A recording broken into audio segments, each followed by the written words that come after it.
Welcome to Prince Shorthand House, exercise number 134. Sir, appeasing 100 words a minute only.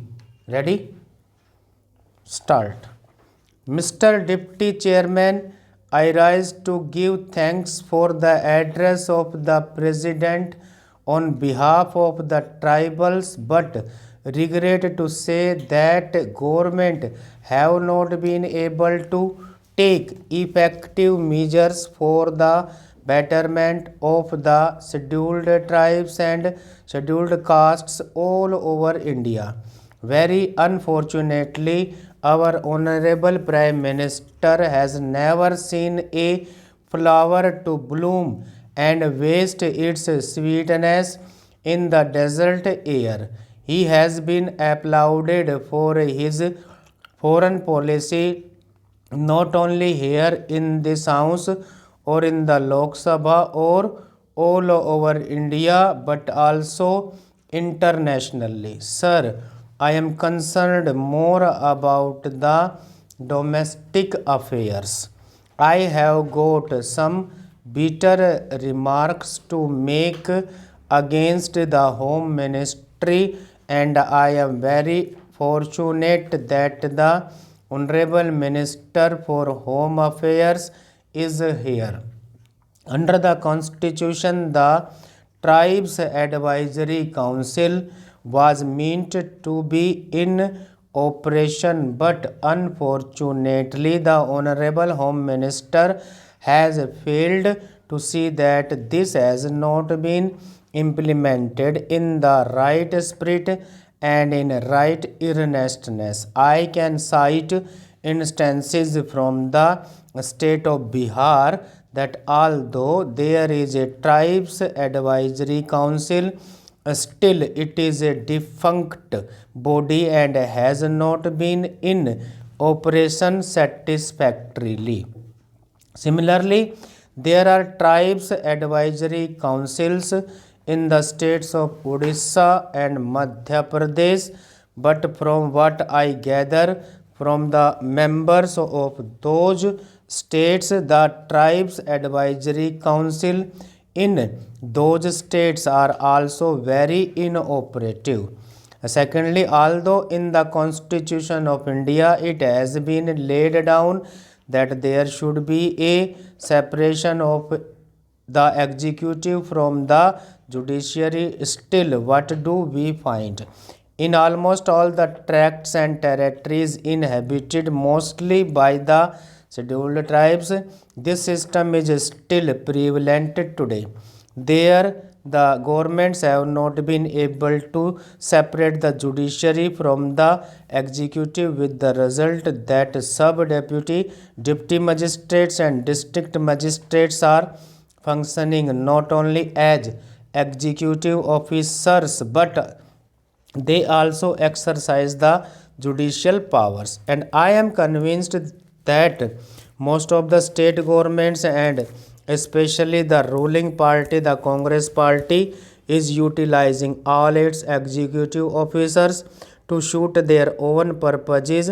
I must say frankly, to increase the strength of the Congress party in the tribal territories, because they have got a separatist tendency.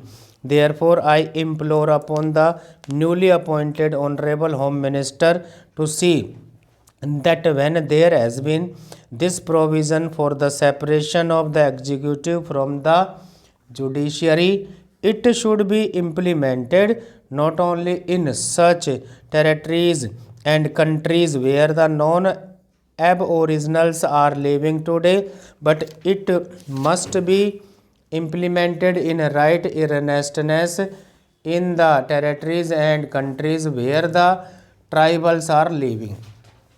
My last submission is that unless there is a separate ministry to look after the scheduled tribes and scheduled caste, I do not think that the Honorable Minister for Minority Affairs and the Honorable Minister for Home Affairs have got any time whatsoever to look to the needs of the tribals and the scheduled castes.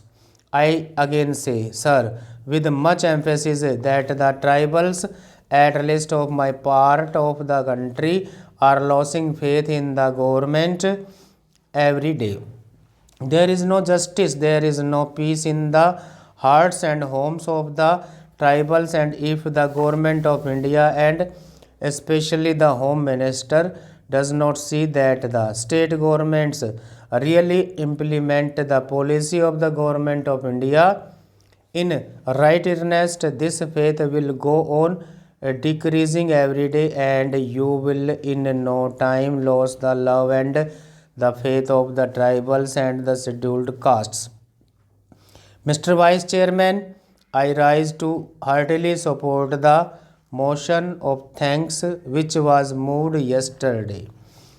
Before I come to the President's speech, I want to mention that we who witnessed Sri Kidwai's work fully realized his sense of judgment, his courage, his daring and dashing, which revolutionized our postal services in the face of all odds and opposition to such an extent that some of the countries of Europe sent their experts to India to see how it was done. The manner in which he solved the food problem also was nothing short of a miracle. Today we do miss him because we have pledged ourselves to the establishment of a welfare state conforming to a socialistic pattern. A man of dynamic qualities, he did not care for conventions, and by his foresight and sense of judgment, he proved himself a prophet under any difficult situation. Sir, we heard many criticism leveled against this government by the opposition. In a country where a democratic government by party system prevails, it is the bounden duty of the opposition to criticize the shortcomings and the commissions and omissions of the ruling party. But what I fail to realize is that the opposition, instead of hurling abuses on this side, should have placed before us certain constructive alternative programs.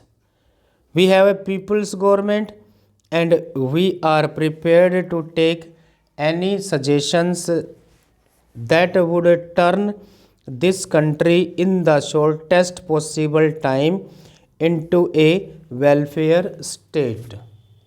Stop.